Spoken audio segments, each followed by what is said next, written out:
उसुना चाउल भी एकदम परफेक्ट गुड़मुड़िया दोसा तैयारी हो पार। ये देखो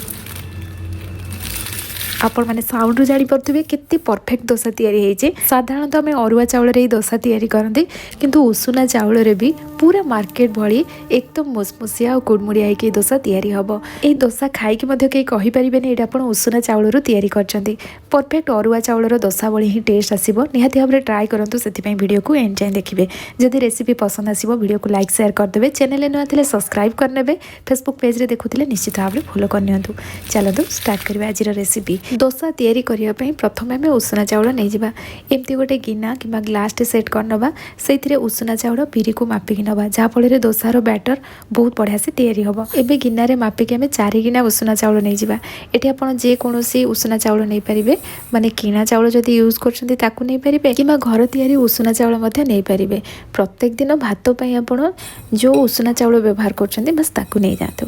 4 गिना उसुना चाउल गोटे गिना बिरी नहीं जावा। आठी उसुना चाउल बिरी को गोटे जगार बतुरई दूची। यहाँ शीत दिन बोली मुझे गोटे जगार बतुरई दूची। जदि या खरा दिन में तैयारी करुवे बिरी चाउल को अलग अलग करके बतुरेबे कारण उसुना चाउल बतुरिया अधिक समय लगे और ये अधिक समय बतुरिले इधर गोटे स्मेल आसे। साधारणतः अरुआ चाउल से जिनसटा हुए और अधिक समय रखिला परे तार पानीटा आमको चेंज करने पड़ो किंतु एठी आमको बिरी बतुरा पानीटा आगक दरकार पड़ो से अलग अलग बतुरई देवे। किंतु एबे तो शीत दिन चलती अधिक समयटा बतुरिले भी तार पानीटा स्मेल हेनी से गोटे जगार बतुरई देली। एबे आमे बिरी चाउल को 5 ରୁ 6 थर भल भाव में हाथ में चकट चकटी आम धोईदबा जमती ये आउ स्टार्च रही आगक पानी आम यूज करवा। से प्रथम ये सब जिनस को आम क्लीन कर देथिबा। एथिरे पानी देदबा और हाफ चामच ये मु मेथी देदेली। मेथी पकेबा द्वारा दोसार फ्लेवर तो बहुत बढ़िया आसीबो ता सहित बैटर बहुत बढ़िया से फर्मेंट हम। दोसार कलर बहुत बढ़िया आसापी ये आप बुट डाली यूज करेंगे। मुझे पकई नी 2 मुठा पकापाखि बुट डाली पकईदेवे हेले दोसार कलर बहुत बढ़िया आसीबो। ये सब जिनस को कवर कर 8 ରୁ 9 घंटा बतुरिया छाड़देबा।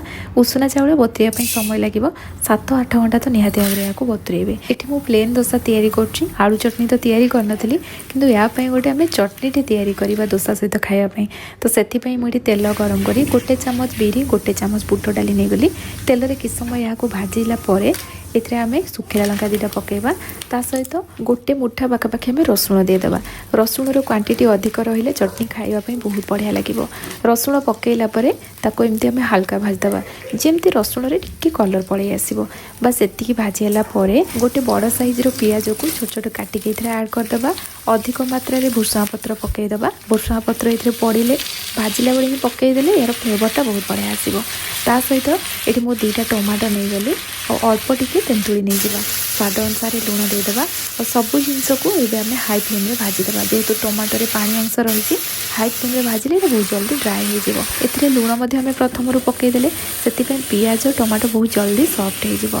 हाई फ्लेम में किस समय भाजिला देखो टमाटर जो पानी अंश था यहाँ ड्राए हो जाए और सबू जिनस ये अधिक भाजी है। पियाज टमाटो जस्ट सॉफ्ट हो जाए बस सेतिकी जाए आम भाजवा।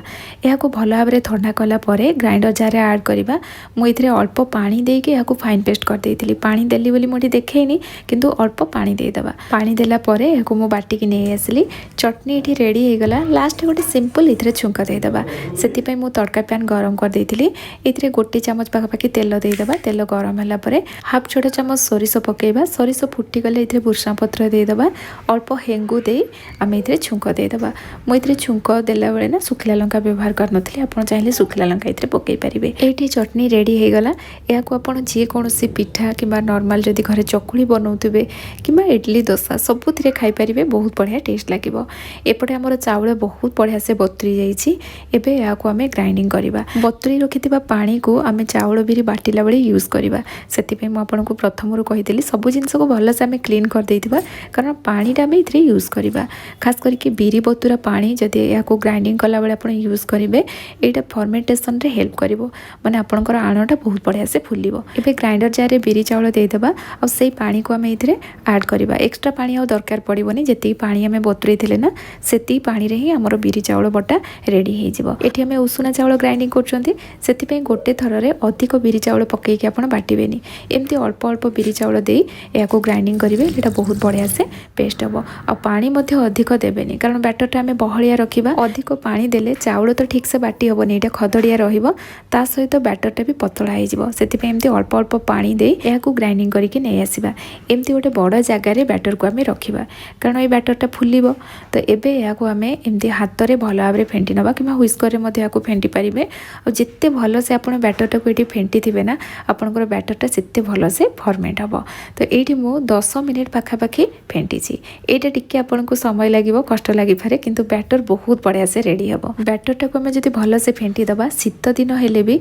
कम समय आणुटा बहुत बढ़िया से फुल एबे या आम कवर कर रखीदे मुझे रैप करदे आप नॉर्मल कवर देकी भी ऊपर गोटे भारी जिनसटा रखीदे जमी यहाँ टाइट होकर रोथब घरे जो जगह आपंकर टे गरम रुहे से जगह आप रखिए माने गैस पाखरे कोणरे जो भी आप रखीदे जेहेतु शीत दिनटा टी गरम जगार रही बहुत जल्दी यहाँ फर्मेट हम आईटी देखो मुझे 8 घंटा फर्मेटेसन रखी ये शीतर बिना यहाँ बहुत बढ़िया से देखो फर्मेट होती कारण यहाँ आम बहुत बढ़िया से फेंटी थे आईटी आपने देखिकी जापे बैटर पूर्व अपेक्षा केते बढ़िया से फुली ये आम प्रथम लुण पकई ना जदि एमती लुण दे नथिबे ये बैटर को आप 4-5 दिन फ्रिज रे रखिकी यूज करेंगे बिल्कुल भी यहाँ खटा हेनी आ लुण जदि पकई देते अधिक दिन यहाँ रही खटा होमती भी खरा दिन में जब बैटर तैयारी कर प्रथम तो बिल्कुल भी लुण देवेनि ना बैटर खटा होती मुझे अल्प बैटर बाहर करके रखीदेली जी दरकार आम से तैयारी करवा एवं स्वाद अनुसार लुण देदेवा